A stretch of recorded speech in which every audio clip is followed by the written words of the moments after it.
Well, hello ladies and gentlemen, and a very warm welcome to Ian's Adventures once again in the great outdoors. Please remember to like, share and subscribe. Enjoy the video.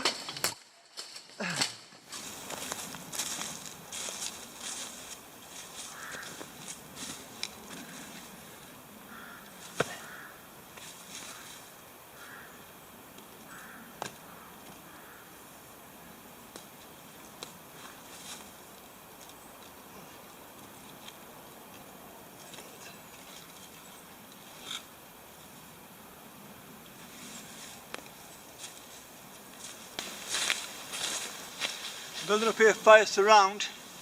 I'm going to top these up as well, quite solid, and then that will bounce the heat back instead of making a great big firewall. That there is going to be enclaved, and then I'll put a small layer of stones down in the bottom to create a barrier against the floor. Right. Okay, so we've got the basic framework of the fire built. See perspective, that's my arm. It's as high as my shoulder, right, so that's well high enough, and you'll see that it bores in and it's solid, nice and solid. Okay, I'll just solidate that down, that's it, nice and solid. And it goes from there all the way in, right down to back. I've cleared some of these leaves out. Alright, so if we just go back, you can see what it's like.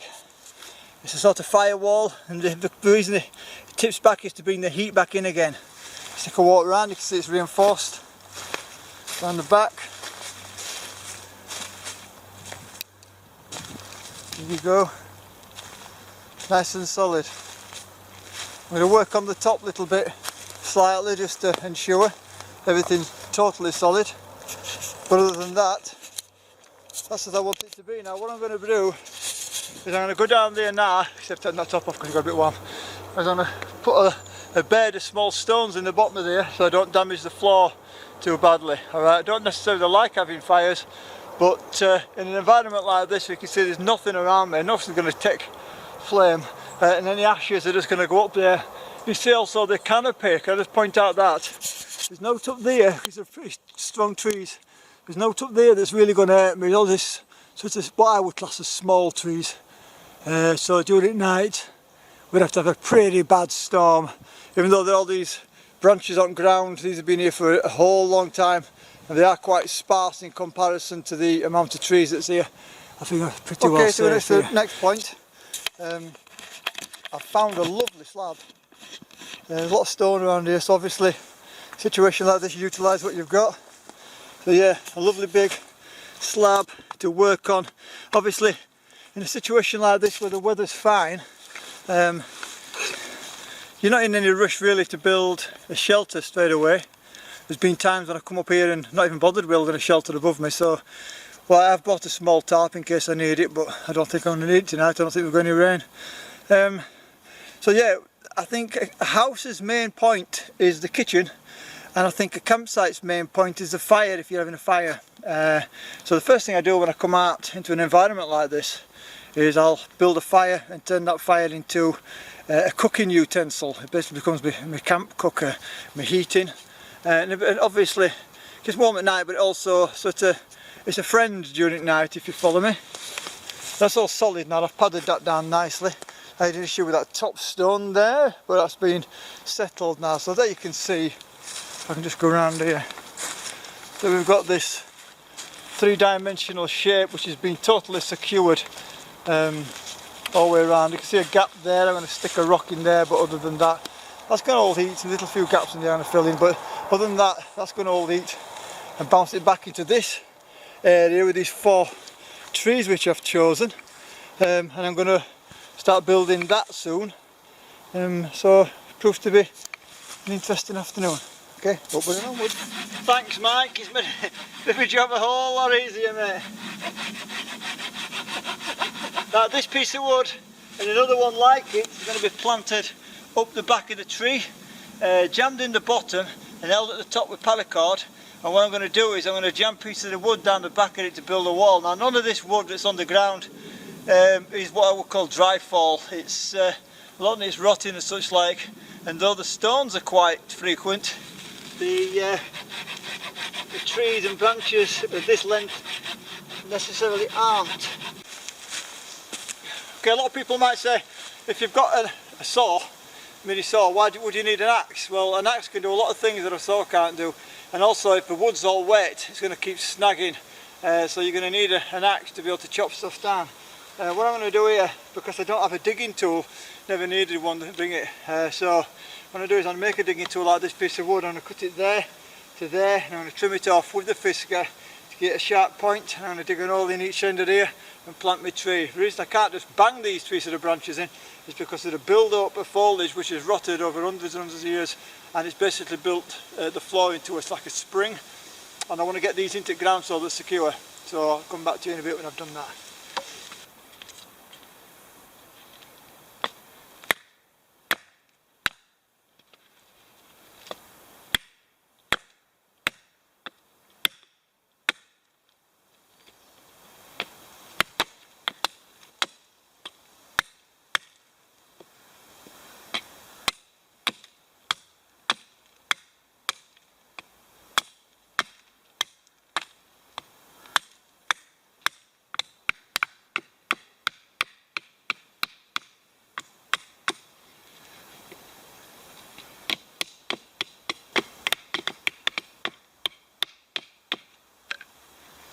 As you can see, that's now a pretty sharp digging point. This will give me lots of ability to be able to dig holes now into the bottom of these trees. I can also dig a latrine, so I've got somewhere to go and have a poo. And I didn't need to bring that with me. I've managed to make that in a few minutes out of the piece of hardwood. This is hardwood. This is good stuff. This went off at ground, alright? So I'm not going to use this for my fire. I'm going to take a little bit more of that out there, so it's more of a scoop to it, and maybe take a little bit of that bow off each side so it's like that sort of shape. That'll be great for digging holes. See you in a bit, guys.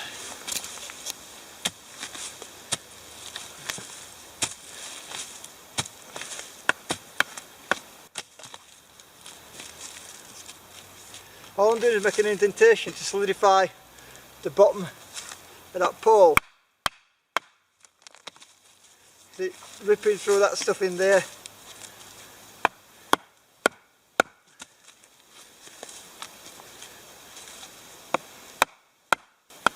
That's all I want.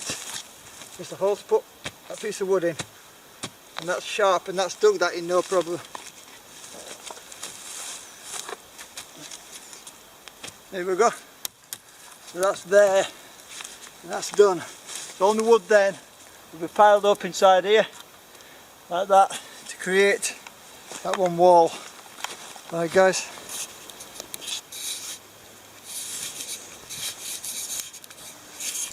Alright, so we've got this far, alright.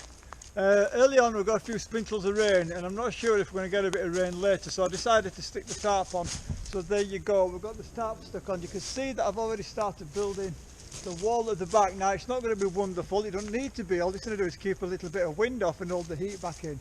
Alright, so there's going to be gaps in it, but what I want to do once I've done that, once it's had these spars built up like this up to the top there, and we're putting spars across as well, and I'm going to build in this side and hopefully the other one depending on time, but I'm going to try and get this side also sparred in as well. Okay, so we've got that area there that I can put a low riding bed of some form inside there, so we're undercover. Yeah, we've got this sort of surround, and we've got a fire built inside there, so this is all thrown together. This is a quick fix. Yeah, the only thing I've used really is my tarp, and that's only because I'm expecting some rain later on, but I think it's looking all right up to 90. It looks a bit of a mess with all wood, but you know what that is? That's fuel, guys, that's fuel. Alright, so all that'll be piled up, and it'll either be put underneath my bed or at the side of my bed underneath the tarp in case we do get some rain. It'll keep me fuel warm. Right, upward and onward. Oh, by the way, yeah, can you see down there? I'm building a little kitchen area. That'd be nice. See you in a bit. Okay, quick update. So we've got that built up. I don't want any eyes on that. For security, I like to be able to see over the top. You see how the tarp is now tied down to the back of there, making it nice and secure. There's a piece of wood running across the top, and it's tarped into that. Down here now I've started building a bed frame. I always go for like a V bed frame to a degree, so that's at an angle to fire. and inside there I put loads and loads of leaves for some form of insulation. I've started building over here a little storage area for wood, so a piece of wood at each end, more wood there in the middle, and everything else piled up on top of it.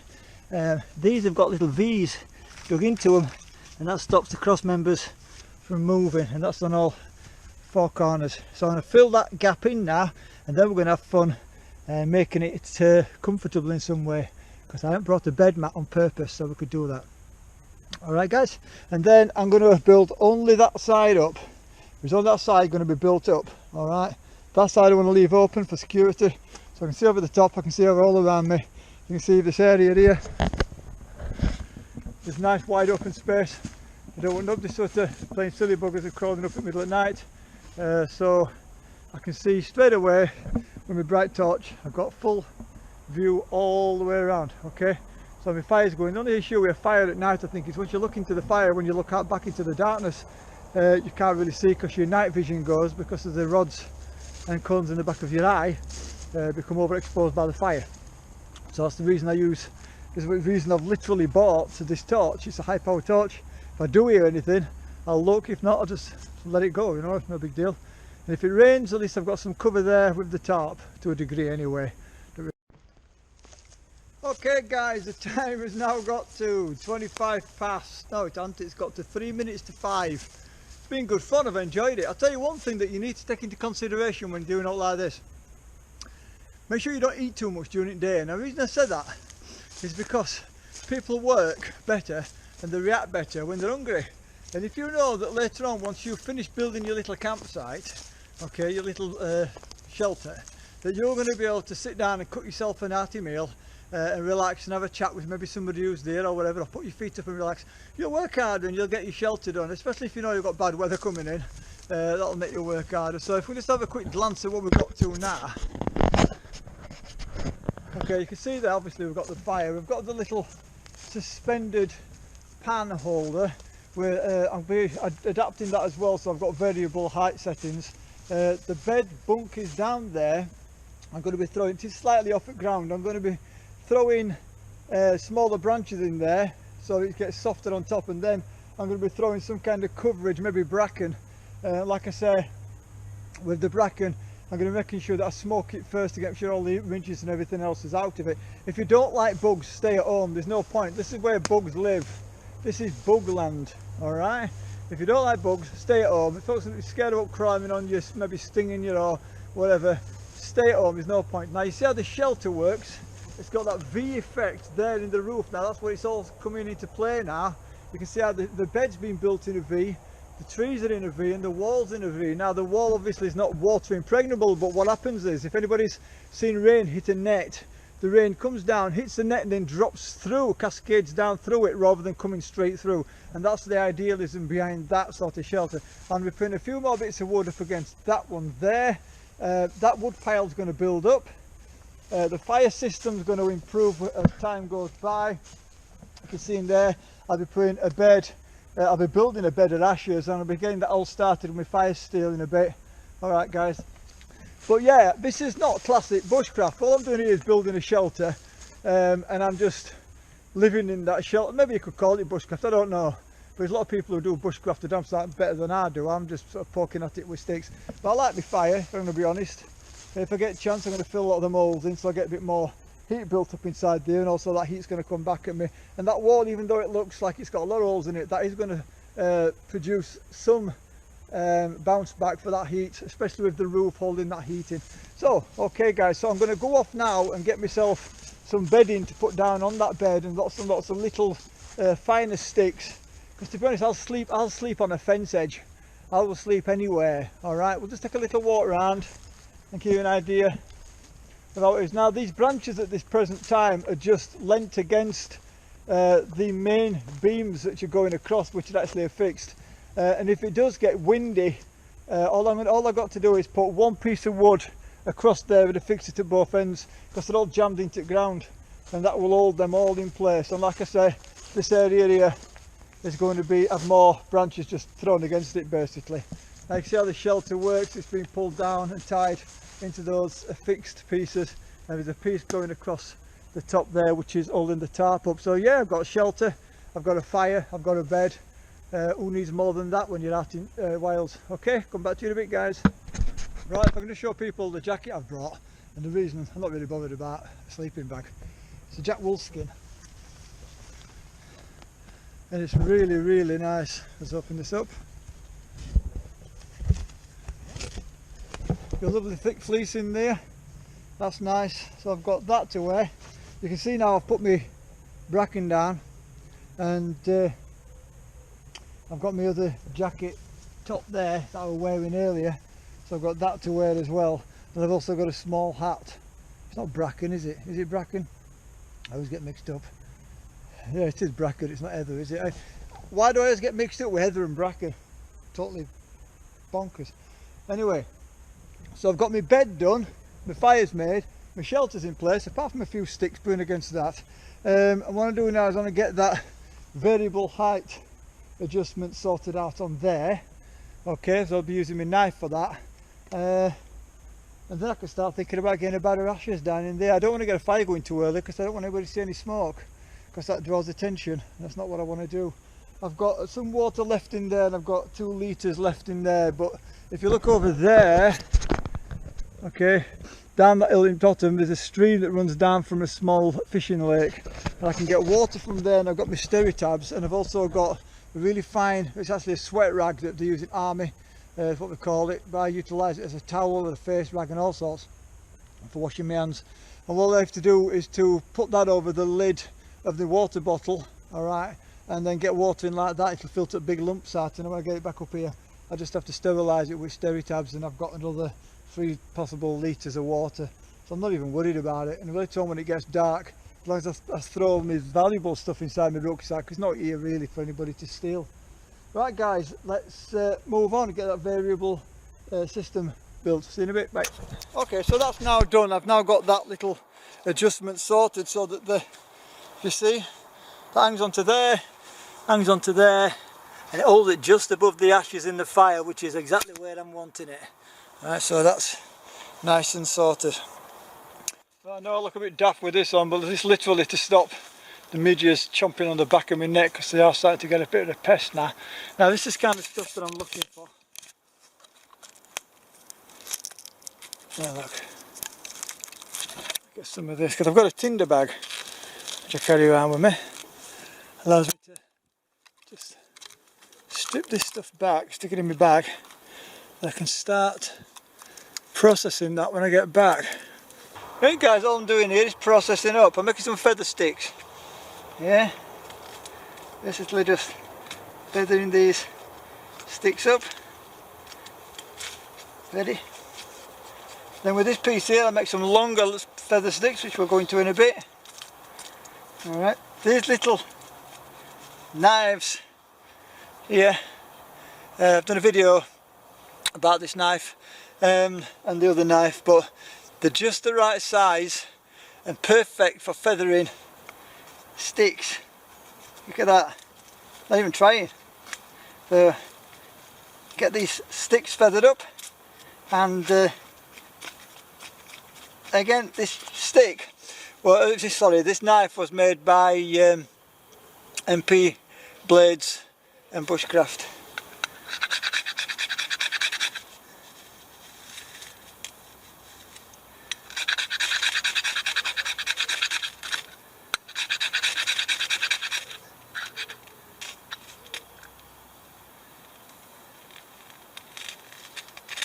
Okay, so I'll just feed that up.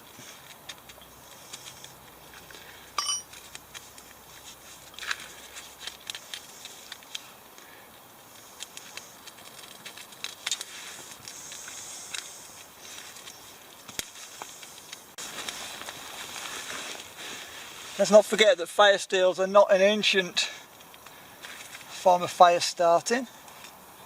Fire steels are quite modern, but it just makes it a bit more interesting, doesn't it? So you have to work for it a bit.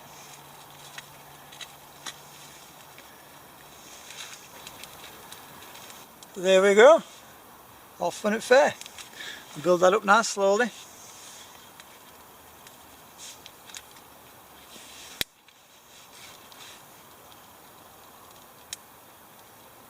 and I'll see you when she's up and running. Okay, I've now transferred fire into the fireplace. It did try going out, to be honest with you, but I've managed to keep it moving, and that's now going to pick up, and we're going to have a fire.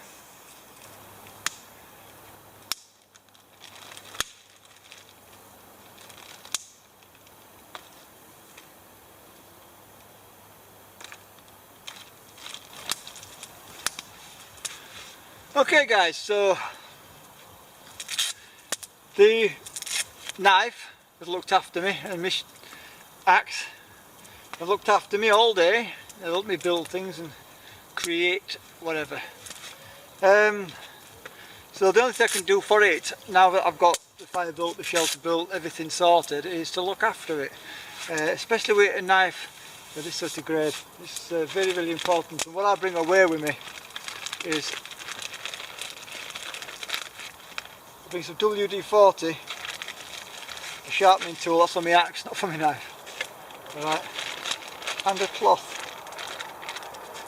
Okay, so I've got a cloth, WD-40, okay, and a sharpener. And what I'm going to do is I'm literally just going to clean it.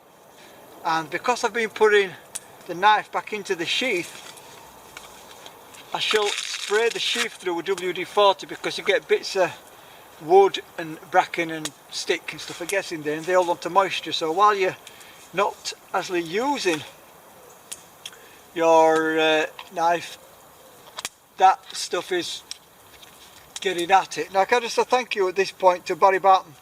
I keep mentioning this guy, he's got loads and loads of cool stuff. I keep going up and getting deals off him. It's him who gives me this particular fire steel. Now, the reason I've not used, which is basically a shell case with fire steel in it. The reason I've not used the one in here is because I don't want to damage it. I probably will use it at some point, and you'll probably be able to drill it out and put me a new one in, but I just don't want to start using that yet, if you follow me. As you can see, the knife, it's had a bit of hammer today, so we're going to get it cleaned up, yeah, and I'm just going to give it an overhaul. And also the neck knife is going to get cleaned as well, because it's the same steel. Alright, don't ask what steel. Okay, I'll point it out. I think I've put a video on explaining these knives. I always forget the names of steels, I'm rubbish with names. Alright, what I'm going to do, I'm going to get my WD-40 and I'm going to spray it off. Now when I get home, it'll have another cleaning, and the next time it'll have a liquid spray grease which gets put on it.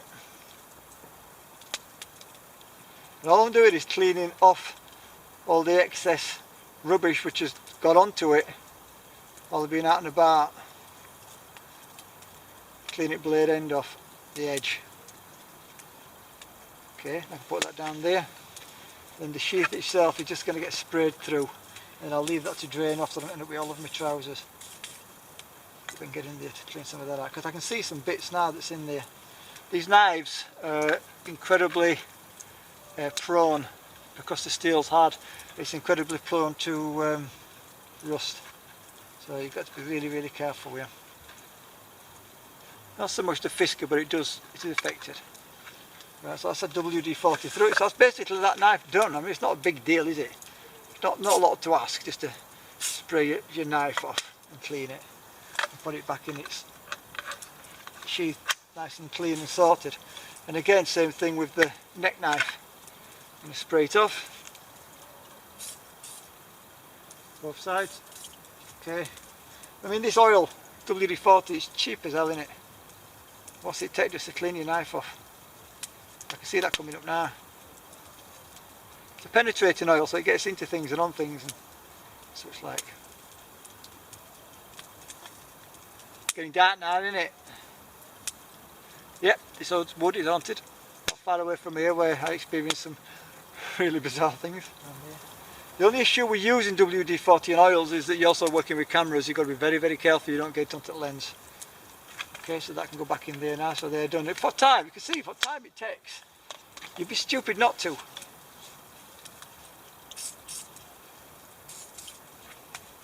Again, just clean that off. these fiskars, they hold a blade, but they're not very good at holding a blade if they're whacked onto solid things. It's quite a soft steel, although it's very sharp. I don't even need sharpening. It's still really, really sharp. And that's nice and clean now, so that's done. And that goes in its holster. Okay guys, so we're in Wombwell Woods, and Wombwell Woods is renowned for, wasn't renowned for, but it's now renowned for hauntings. A lot of paranormal groups come here and report of demonic entities feeling of being taken over, powerlessness, as if something's coming close to them. Now these are paranormal groups, and I don't know, you might not believe in it all, okay. Anybody who knows me will know that I've got a bit of a history, not in believing it, but observing it and experiencing some rather bizarre experiences. Well, a while ago I put a video on while I was in Wombwell Woods, talking about a spooky experience I had when I was younger.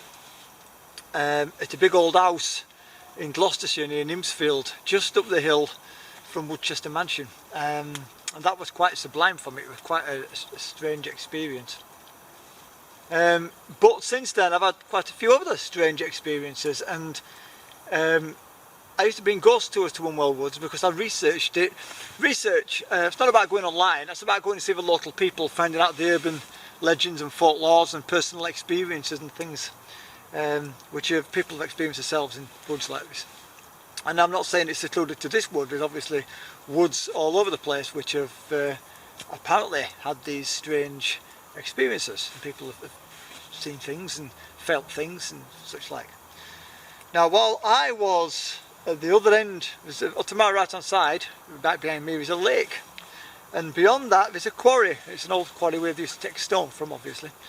And I set my hammock up. Now we've experienced things there before, but I'd set my hammock up knowing that these things had been going on. It was sort of like a sleepover observation hammock camp. A bit like tonight in a manner of speaking, because I know there's something here, so I'm aware of it. Well, I believe, or not necessarily believe, but I'm aware of something that might be here. So, got to be so careful what you're saying here, otherwise people think you're a bit of a crackpot, which is a bit bad. So I'm laid there in my hammock, and I could hear somebody walking around, as you can hear footsteps, chip, chip, chip, not like an animal or anything like that, somebody's clear 2 feet footsteps. And I was looking out of my hammock and I was looking around and such like, and then my friend Carl turned up, and he could hear it. And when we sat in one position near the hammock, we could hear it at the other side of the quarry, and then when we went to the side of the quarry and looked back, we could hear it the other side of the quarry. So it was as if there's something there, but it was staying at a distance, walking around, observing us. So that was very, very strange. And once Carl had gone home, I was there on my own, and I could hear it a lot during night. I was sort of laid there, quite clear there in the middle of this quarry, swinging in a hammock, and something was walking around me. I had my infrared video camera with illuminators on. I was looking around exactly where the feet were coming from. There was nothing there. Not sure what it were. I've experienced some things there before, and I know other people have experienced things. Now another thing that happened to me at Wombwell Woods some months after, I went up, and I'll be putting the video on here. I went up to the other end of Wombwell Woods, which is to my left, so I'm in the middle. And I had my hammock swinging in between 2 trees, in quite a clear part, not a part where I expected anything to happen. I was quite happy, and it got to about 1:30, but I'm not sure, about 1:30, 2 o'clock in the morning.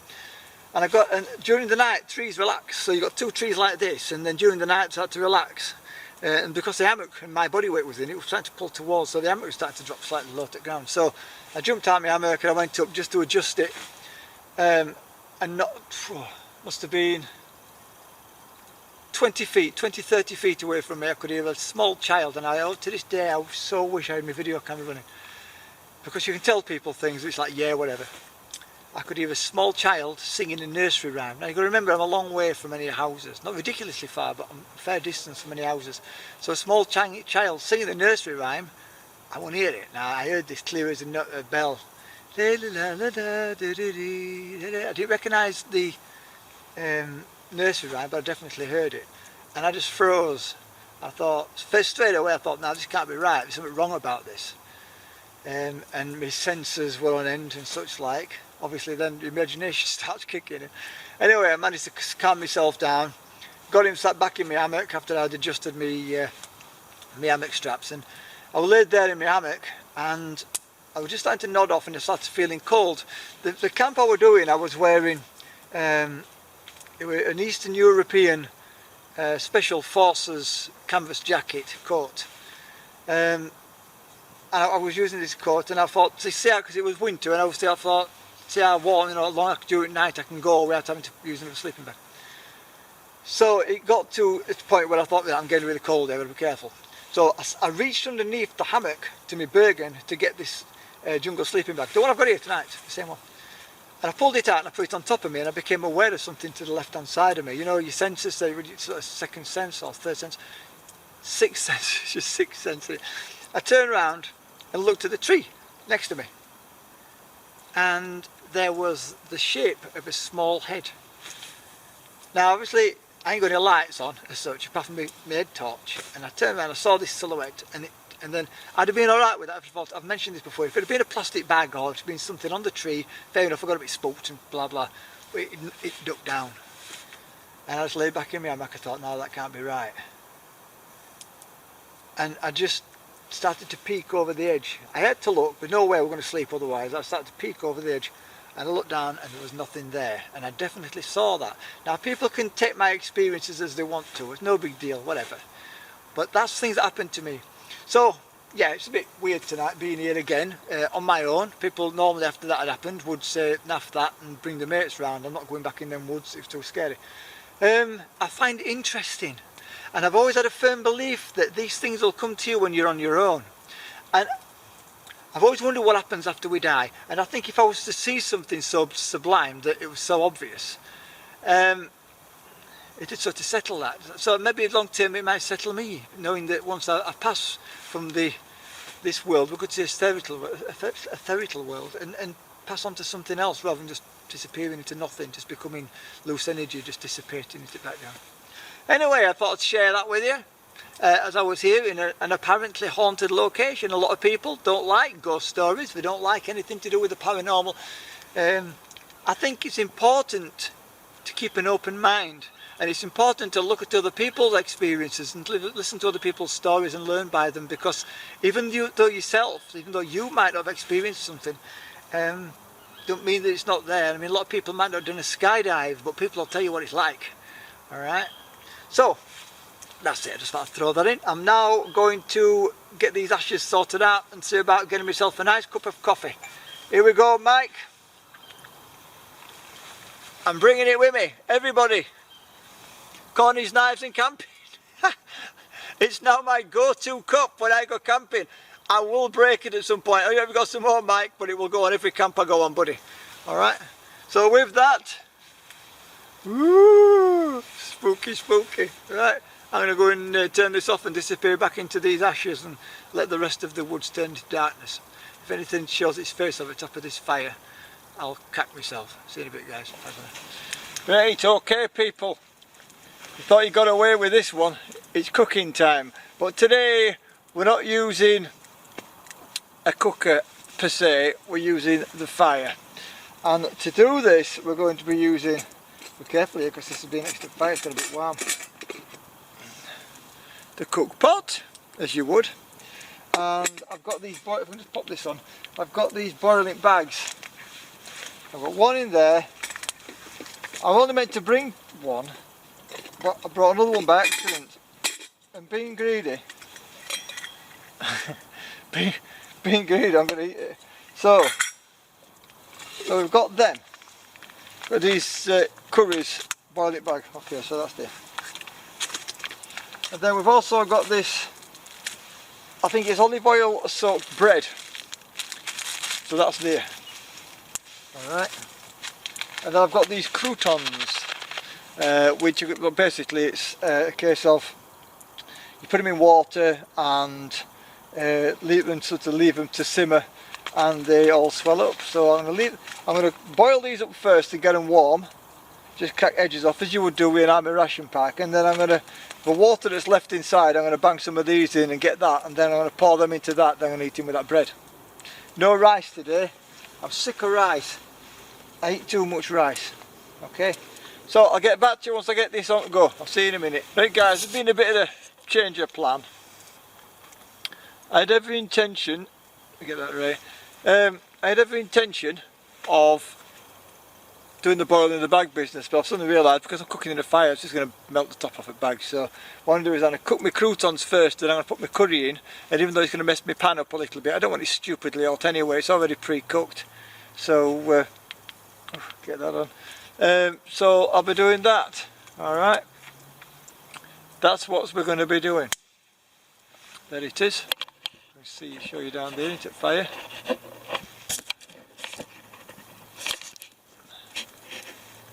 There we go. Got that pan down there and it caught in fire. And that's going to warm up and I get my croutons in. There you are guys. It's getting warm in there now, croutons are in. Not too warm. I've dragged some ashes up around the bottom of the pan. Got it burning over there, creating more ashes. It's very, very warm inside that environment there. It's very, very warm. It's holding the heat in. The rocks are actually holding the heat. But yeah, that'll start. I can see bubbles now, but I don't want it to boil. I just want it to simmer. Yeah. And when that's done, and it's got vegetables in the bottom of there, I'll be cracking. I've already cracked one. I'll be knocking that into there. Not sure. See if I've got to save that one for later. And this is the bread that I've used. I eat this on its own. It's very nice. See it? All foreign, no clue, I just know it's got olive oil. And that's good. So there you go, I've got some cup soups and all sorts for later on.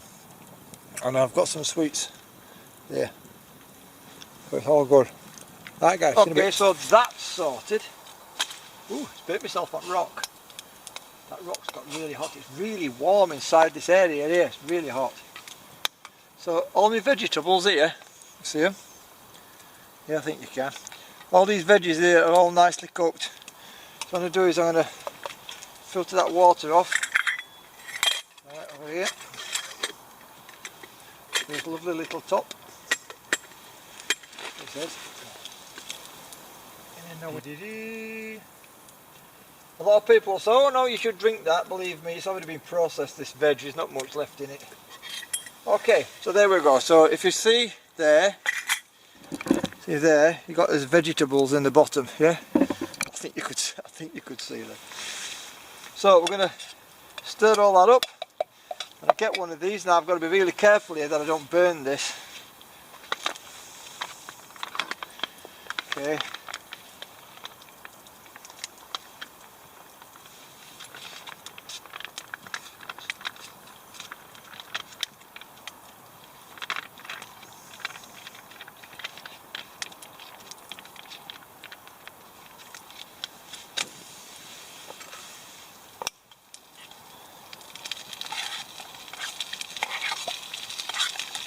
The thing about these foil containers, you can burn them. Right, okay, so there we go. Okay, so we've got this curry. Okay, you can see. What do you see? Okay, you can see. Can you see? You can't see. You can't see. Okay, so there we go. I'm hoping you can see that. Right. Got this curry in there. So I'm going to put that down there now, just to simmer it to warm up till it starts bubbling away a little bit. So when it starts bubbling, it means it's nice and warm and I can eat it, and I've eaten it with this bread. So it's nothing amazing this time, but it is good that I've found some food which I can utilise, which is in these sealed containers, because that means a lot. That's a big deal. Alright, oh, get that light on. Doesn't that make a difference? Just in case you didn't see before. Alright. You can see now, there you go. This curry. Don't know what country it's from, I couldn't understand and don't understand what it says on the box. All I know it is it's vegan. Right guys, see you in a minute. Right guys, it's actually sorted now. Put this up a little bit. It's sorted, so I'll tell you what I've been shocked with this cook pot is that the handle hasn't got warm. It's actually stayed nice and cool. So it's not, you see the thing about, I know I keep going on about it, but the thing about we're not eating meat, you don't got to make sure that it's totally cooked. All you got to do is warm it up. So that's it, I've just warmed it up. I just stuck it aside at fire, warmed it up, job's done. Yeah. So I'm going to get this munched down now. You see I've got my bread. So dip my bread in my curry, eat that down, and then clean my pot out. And that's it. And why do I use to clean my pot out? Because it's not burnt. I can just use like leaves and stuff like that, and then wipe it out with a cloth. Alright guys, I'm going to get this down. See if you can have a quick glance at what I'm scoffing. I'll show you can. There you go. Okay, don't look necessarily appetising because it's curry, and I don't know many curries that actually do. But there you go. Alright. So we've had this cooking session. Speak to you in a bit, buddies. Right guys, while I'm scoffing my dinner, which is actually really, and I mean, whoopsie daisy, the torch fell off.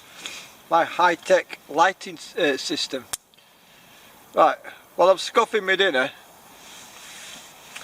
I just want to cover a few points. You'll notice, especially people on Facebook will have noticed that I've stezzed out a little bit about this proactivity, motivation, anti-negativity sort of thing. It's a big deal for me that I work with a lot of clients, and I've worked with clients whose lives have been torn apart by negativity. People's families destroyed. Situation. I think it's a situation generally in the world where it's dog eat dog, etc, etc, and there's a lot of guys who portray themselves to be these alpha males, and I put a bit of a rant on Facebook about this alpha male thing and beta males, whereas I believe an alpha male is someone who helps other people, empowers other people, and does what they can in order to be able to make other people all that they can, because it's standard procedure to be all that you can anyway yourself. So the next thing is to help other people around you. So when I've come to do my YouTube videos, I've had a lot of negativity which has been sort of bleeding in, and it's been bothering me. So in order to be able to counteract that, I just literally just removed everything off Facebook, off YouTube, and all the links off Facebook. I couldn't be bothered with it. People are obnoxious and live by the rule of slate everybody, attack everything. It makes me a better person if I can dominate everybody around me. To me, I don't think it does. I think it makes you a better person if you can empower people around you, and that's what I've tried to live by on my life. I've had situations myself where I've had people who've tried to dominate me and to get one over on me, and to ensure that they're actually in some way, for whatever reason, sort of better than I am. And I think to myself now, you know what I mean, I won't put up that with myself. I've got a pretty short fuse with it. I just sort of stamp it out straight away. But a lot of people can't, and a lot of people find themselves being dominated, and it affects them quite dramatically. We get people committing suicide, people living with depression, anxiety, stress, and such like, and other people see that as a weakness and they attack them. So my videos are designed to empower people, to show people that you can get out, you can relax in the outdoors. There are things that you can do at very, very low cost which will help you, and I don't want any of that negativity to be reflected in that environment. I want people to be able to go into that environment on my Facebook and on my YouTube knowing that it's something they just don't have to contend with. People get enough of it in life from day to day, this drivel of this I'm a big man and all that lot. It just bores me. And people generally, I mean, it happens with women as well. So I just think to myself, no, I'm not having that. So I stamp it out. I'm reloading everything back onto YouTube, and I'm putting it all on with a message in there, basically that I don't want negativity involved, and people should be positive. Alright, I just wanted to get this out there. It weren't me being pedantic and childish and such like. It's a big bugbear of mine. I don't like bullies. I don't like people who dominate, people who have no thought for other people. It really winds me up. I think people should take time out for each other, and that's it. That's all I wanted to say really. Just want to get it away. I might as well do it on this video. It's the first video that I've created after everything's kicked off. Thank you to everybody on Facebook and YouTube who've been positive and been motivational, and there are quite a few, and yet there's still been other ones who've jumped in and give the 10 pence worth saying, oh blah blah blah blah, load of rubbish, load of rubbish. I don't care about them, and obviously all these other people don't care about them either, and they've asked for these videos to be put back on, so I'm putting them back on. So if anybody sees any negativity, and thumbs down, YouTube, what are you playing at? You're promoting negativity. Thumbs down on videos and such like. Anybody who's got the get up and go and the goal to actually get out, do a video, produce it and upload it, then 100% to you. You can see that fire starting to light up now. Alright, that's it. Get back on with video. See you in a bit. Bye.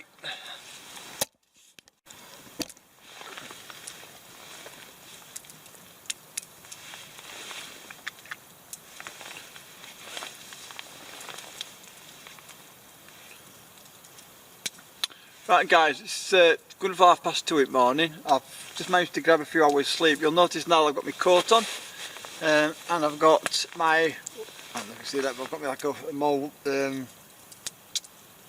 warmer hat than the other one. And this is basically, as well as that, really thin. I mean, you can see the thinness of this sleeping bag. That's basically my sleep system, and I'm fine. It got a bit chilly, so I just top the fire up. Got a cup of coffee done. So if that's done, I've got my body warmed back up, I'll go back to sleep again. So, happy days. As weather turns and it starts dropping down into much colder temperatures, I'll start bringing my Arctic sleeping bag out with me, but till then, I'm alright with little jungle sleeping bag. We're down into single, that's Lucy, we're down to single numbers now on the temperature gauge. So the colder days are here, which I don't mind. Light and shade, we don't get much of summer much here in Britain anyway. Okay guys, just thought I'd give you a little bit of an heads up. See you in a bit. Good morning everyone, I've slept in till 7:45. I've got no work on today, so it's a case of relaxing day. I allowed the fire to burn down last night to a degree, with slashes there underlying, so in a short while I'll just find some sticks and throw them in. It'll reignite itself as it did during the night. Well, the shelter has worked a dream. We had no rain, but had we had rain, the tarp would have worked perfectly anyway.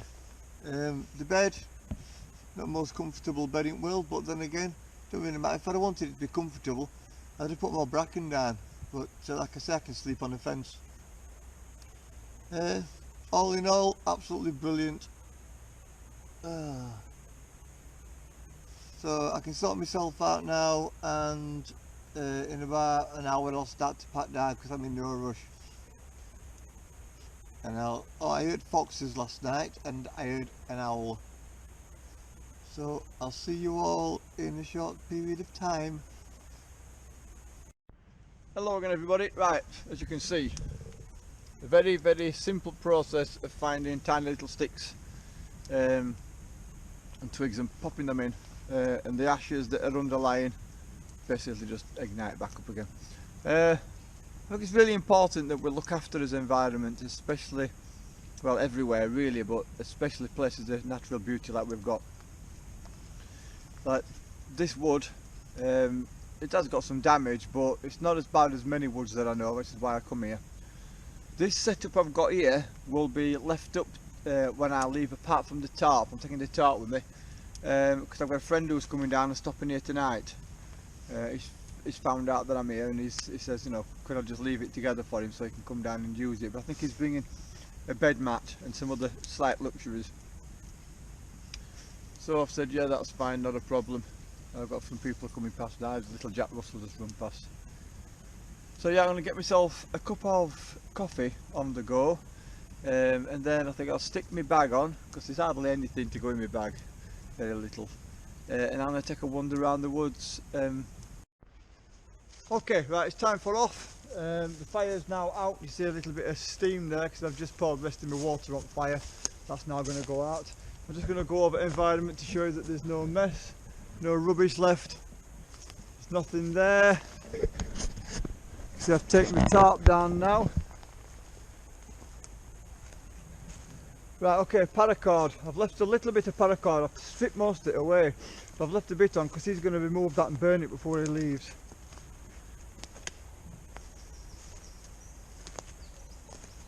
Important to get that fire out, people, when you leave, otherwise you can end up with a fire in the woods and you don't want that once you've gone. See a little bit of steam coming through there, the rest of my water. And if anyone wants to really make sure the fire's out, you can always have a wee on it. It's no biggie, people. The reason I put the stone down in the bottom of the fire, if you remember when I was making the fire, is because if not, it can smoulder in the ground and then it can reignite. But you can see that's a safe environment anyway. It's inside that little encasement, and if you look around, some bits of wood but nothing much. Okay, so I just wanted to cover that base. I've now got my bag on again. Obviously less stuff now than what I set off with because I'm wearing my coat and the food's gone out of my bag. Very, very comfortable. Feel great with this on. This utility belt, very comfortable. The bottom of the Bergen is sitting on top of the utility belt. It feels great. I could walk for miles with this now, no problem at all.